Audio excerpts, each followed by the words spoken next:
Hello. All right, so this is a short video on stay-at-home posture, or how your posture should be when you're working at a computer.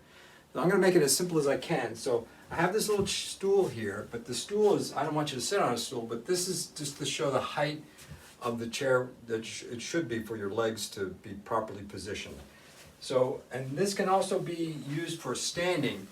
The upper body is what's really important. So if I'm sitting at a computer, you see where my arms are? My elbows, all right, are not like this. This is really bad, and this will cause a lot of upper back pain and a lot of head pain if you're constantly doing this for at least 20, 30 minutes at a time.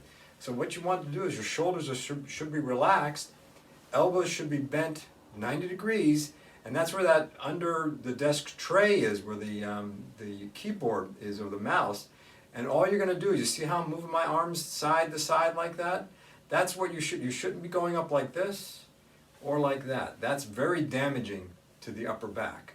Now, the other thing that's important is I want you to look at me from the side. I'll just go from the side. Now, if you're like this, that's also damaging. Even though your arms and shoulders are in a good place, you're actually rounding your upper back and letting your head go forward. Now, your head has a lot of weight, and it's putting a lot of pressure on your upper back and neck, and that's actually damaging.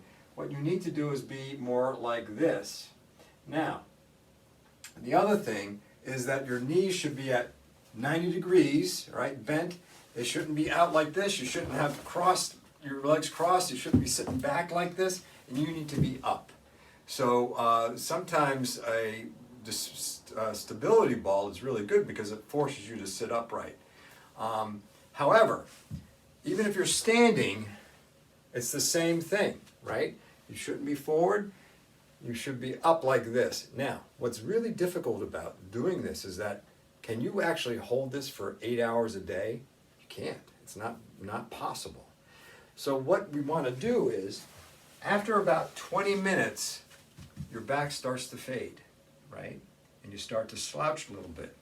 So what I suggest is that at 20 minutes to 30 minutes, around there, all you're going to do is, so you're working for 20, 30 minutes, and you can probably keep your posture pretty good for all that time. But then at 20 minutes, 30 minutes, you start to fade. So what you want to do is put a timer on at 20 minutes or 30 minutes. Then all you're going to do is you're going to just extend your back, see, and put your head up. You see what I'm doing? I'm actually pinching my shoulder blades together. Now what's important is I don't want any pain, okay? So if you go back this far, oh that hurts, don't go back that far, just go back some. But you want to pick your head up, your chin up, and make sure your head is over your shoulders, and you want to hold this for 30 seconds. Count to 30, then you can go back to work. And what's going to happen is, over time, your posture, you're not going to have to think about it because it's going to start improving. Now what's really awesome, if you could, is to stand up and do it. Just standing up will actually turn all those core muscles on.